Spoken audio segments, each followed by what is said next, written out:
चरनिया में हरि के लगनिया लगावई लोक पर लोक मुनि घूमई जानवा में जगती खबरिया मुनि हरि से सुनावई एक दिन मुनि आई पहुँच मृत लोग आई मुनि से मिली एक अबला दुखारी अभी के चरनिया कहई बागी धनिया बाबा अजगल मैया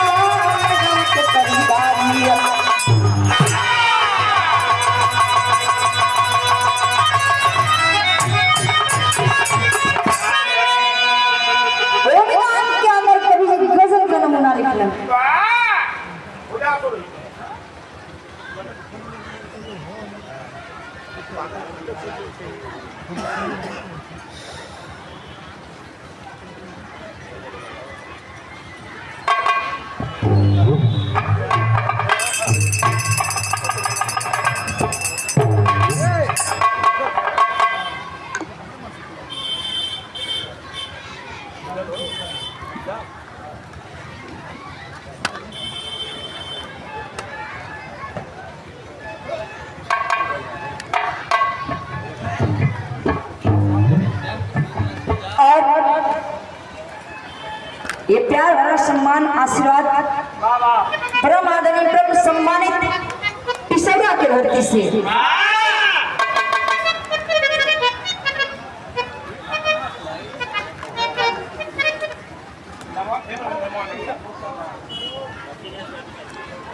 और आप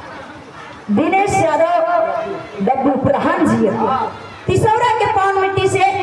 ये पंखुड़े में उठाओ सुंदर पुष्पहार और साथ में 500 रुपए का आशीर्वाद एक बार जय नौ ताली बजा करके सम्मान के लिए कहते हैं कभी खुश घूम घूम के बजावे के पड़ी है आगे अंदर बड़ा सुंदर गजल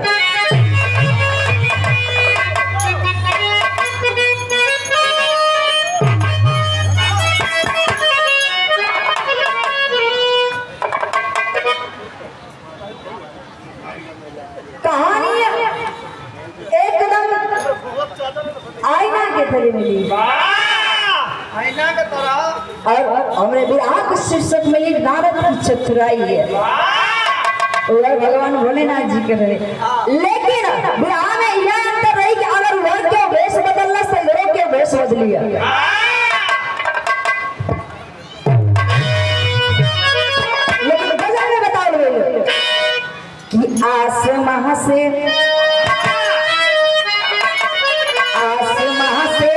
उतारा गया है आसमां से उतारा गया है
एक बाद कलयुग में आवल जाई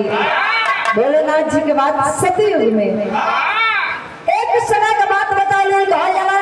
कि दुनिया का धन दौलत रहे लेकिन अगर अपने पास एक औलाद एक संतान को सुख ना बा तो सारी धन दौलत बेकार बा। एक औरत जेकरे की कबो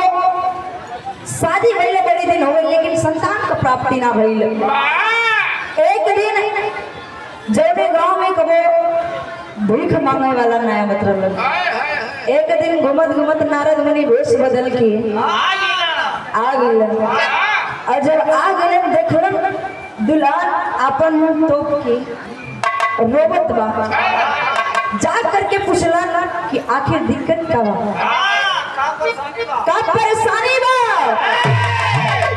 वह समय दुल्हन कलश कि सब कुछ बा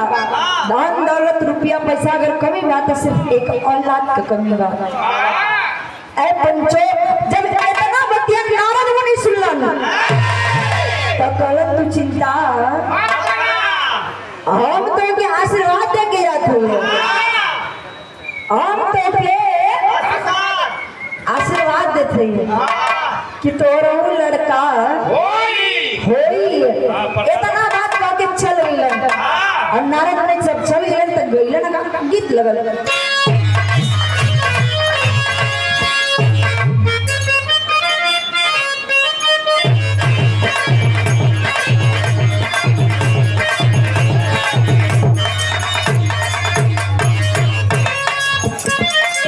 आजकल का जब शादी होता दुल्हन जब आवा तो सब कह देते कि अगर कमाए जइया उत्तर जइया दक्षिण जइया पश्चिम चल जइया पूरब मत जइया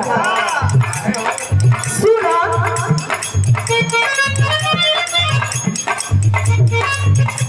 कि संगा जले जाई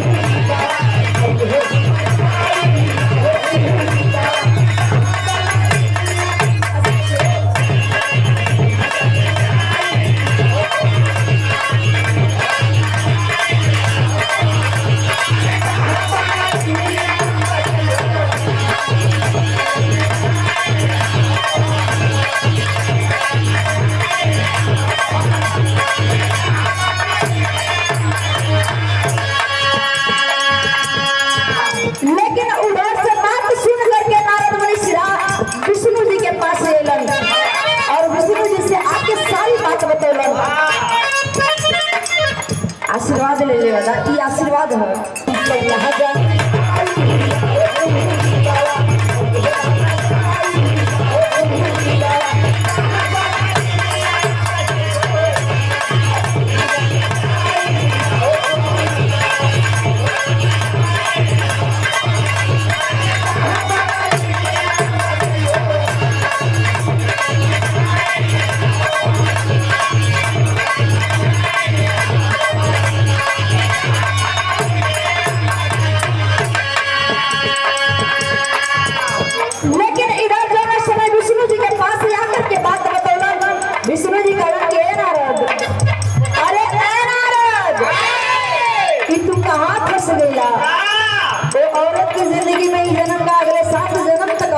सुखना लिखल बा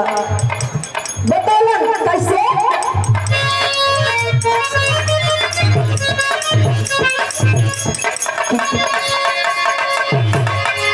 नहीं लिखल गोरिया मेरा अरे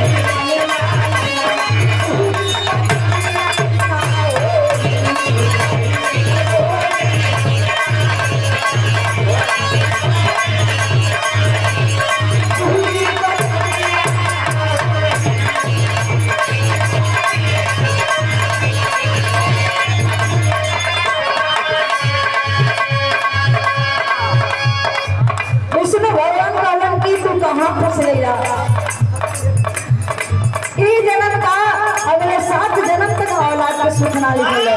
अगर तो हमारे बात का भरोसा ना हो तो ये दुनिया का बच्चे जा करके पिता ब्रह्मा जी से पूछला। नारद जी पिता ब्रह्मा जी के पास गए और जब बोलते लगे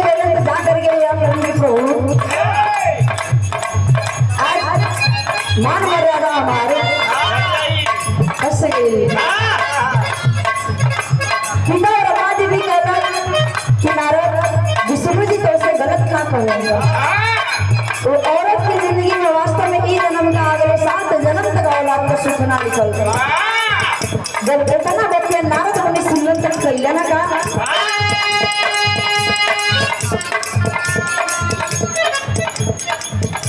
किसी के लहर दम ऋषिया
हमार जरूरत पड़ल हम तो और कुल काम कैली है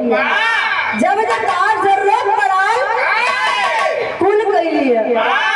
आज जब हमार बात आई तो कहत हुआ कि ना होई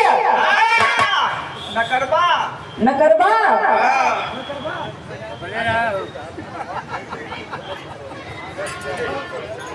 बोला ना करबा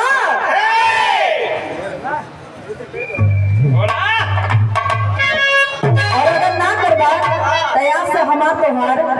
कोनो मतलब ना रहे आज से तू अपने रास्ते हम अपने रास्ते अपन अपन देखा लेकिन आज भर संगे देखला काली से अपन अपन देखिया सारी बात की जब नारद मुनि सुनलन तक कैला ना तेरी बनवाल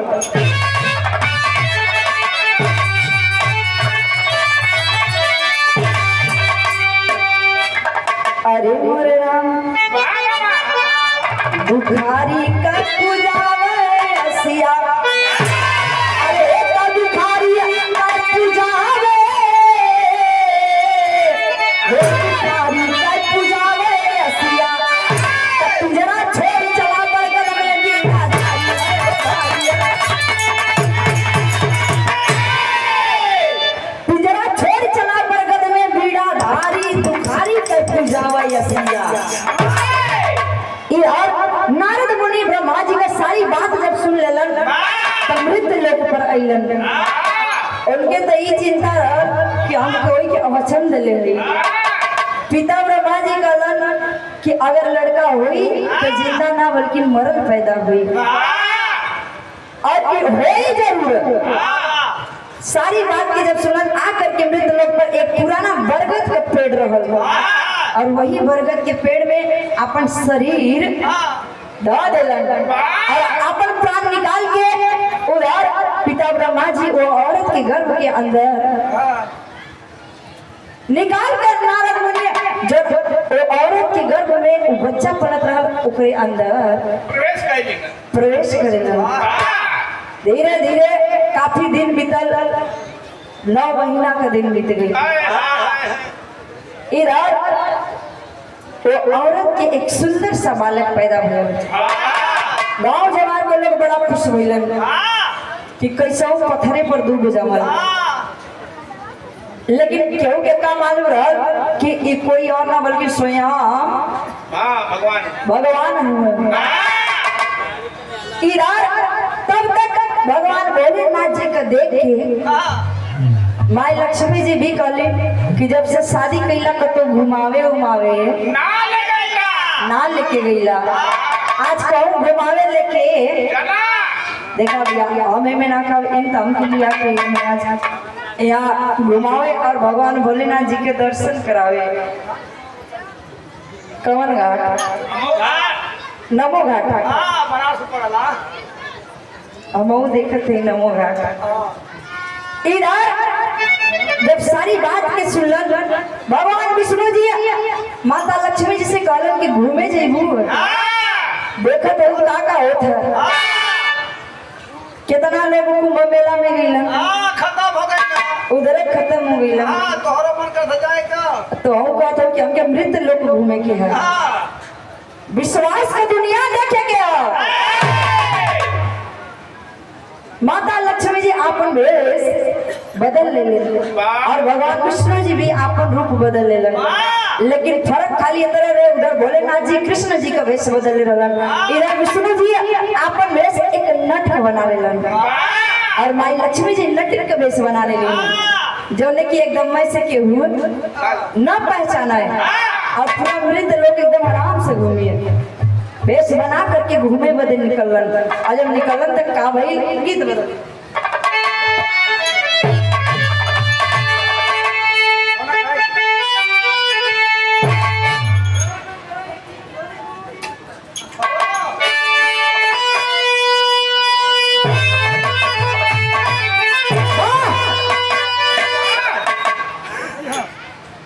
तो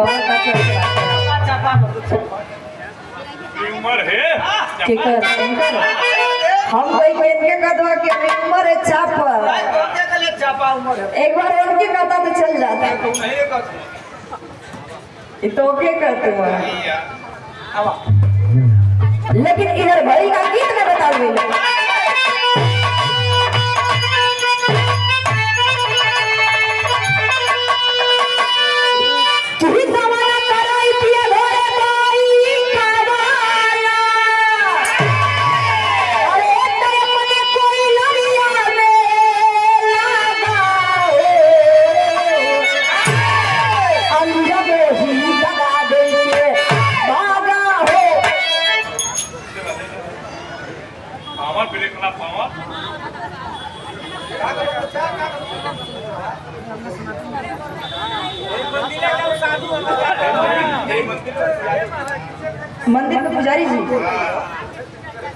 मंदिर के पुजारी जी और इस मंदिर के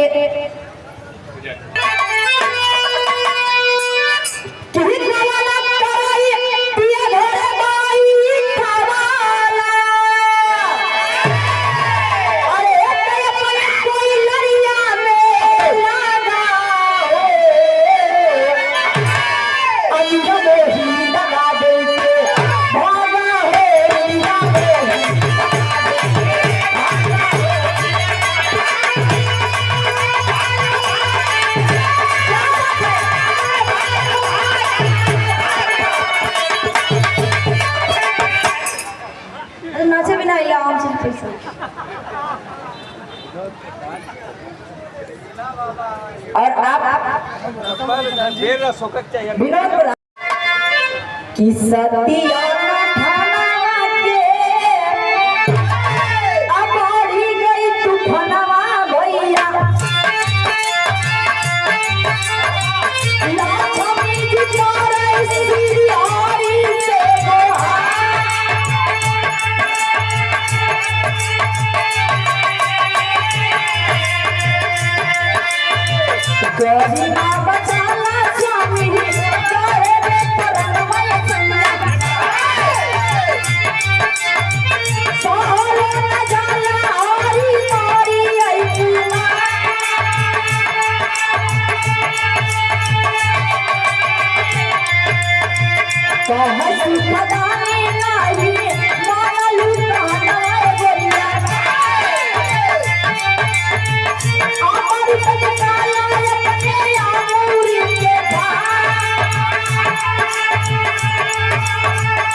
माई लक्ष्मी जी गली स्वामी आज ये जान बचाला भगवान कलन के बड़ा घूमे के जिद कैले रहलू यह है घूमे के नतीजा। अब घूमे के जिद जवन कैलू तो न कैबे कैलू आकर के दूसरे का लड़कों खिलावे लगलू। भगवान कहे लगलन कि अब एक ही उपाय बा, दाहिना हाथ से अनामिका उंगली चीर के अमृत निकाल के लड़का के जीवित करा। तबियत तो जान बची नहीं तो आज यहाँ से कोई ना जाए दिए। तब तक भगवान कहलन गांवपुर का मेहरारू जुटल रही, जैसे यहाँ माई बहन लोग जुटल रही वैसे ही बहुत माई बहन लोग जुटल रही। कह रही कि हमरे मेहरुआ का हथवा छोड़ दा, हमार मेहरुआ जिया दे। कौनो चाची से मेहरारू रही कि आज तक मरले आदमी के भगवानों ना जिंदा कपोल। अरे दुनिया का जिंदा करिए। तब तक एक नई नवेली दुल्हन कौन रही अभी गाँव से आई थी। हमारे नहीं यार, हम तो गाँव वाले गाँव से थोड़ा आ रहे हैं। हाँ नया में कहा तो माना 18-19 साल का वह समय दुल्हन कलश की छोड़ दा न दुनिया भाग के जाई कहाँ। अगर हमारे नैहरे में भैंस छूटल तो आपके दौड़ा के पकड़िए तई तो मेहरारू जाई कहाँ। माई लक्ष्मी जी का हाथ खुलल और माई लक्ष्मी जी वो लड़का के जीवित के लिए और भगवान विष्णु जी अपन असली रूप में दर्शन दिलन और माई लक्ष्मी अपने असली रूप में। इधर गांवपुर का औरत गीत गाँव नहीं करे लगली। कैसे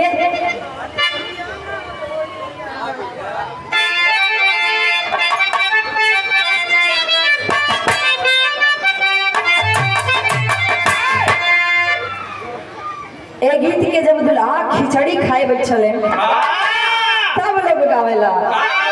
का गावेला। देखा हमरो बैठी है पहले गावत रहे कैसे गावे कि ओरियाना ओरियाना पारी गई पारिया ओरियाना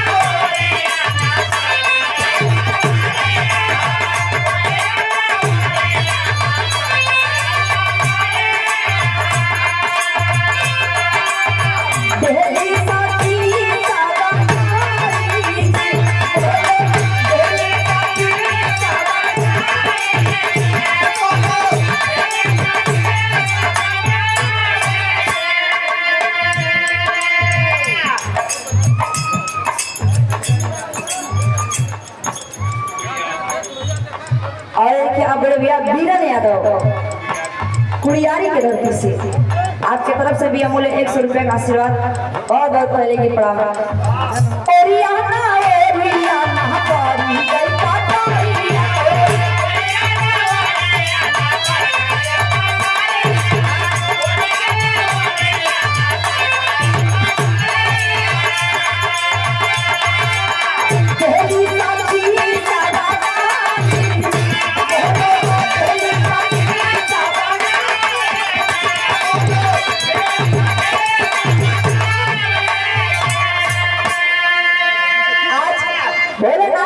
शादी में भोलेनाथ के भी बड़ा गाड़ी गवायल और वैसे ही उधर लोग गीत गाँव नहीं करे लगले लड़का के खुशी में। तब वही लड़का गाँव में बता रहे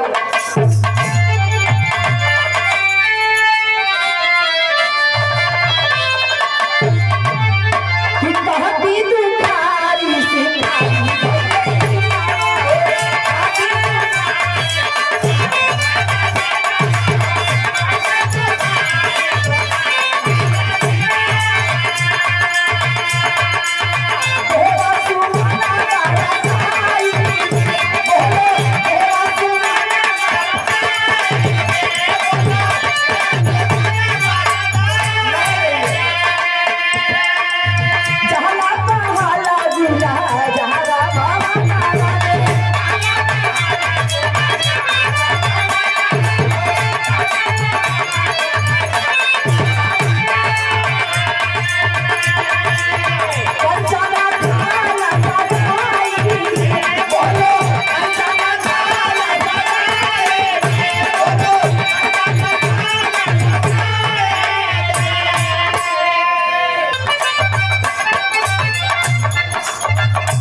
दर्शन पा गेलन तब तक ब्रह्मा जी भी है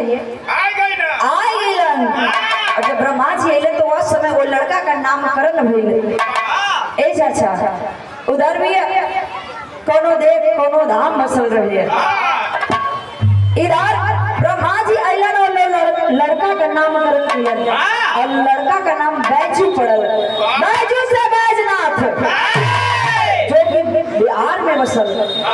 जहाँ की सावन में कांवरिया लोग जल ढारे जाला। एक महीना पूरा 1 महीना पूरा आई आखिरी भाव में कहे पड़ल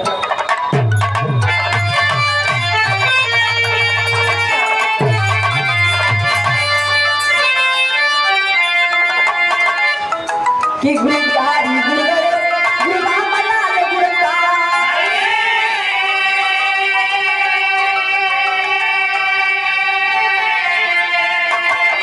स्वर्ग बसत चंद्रिका कवि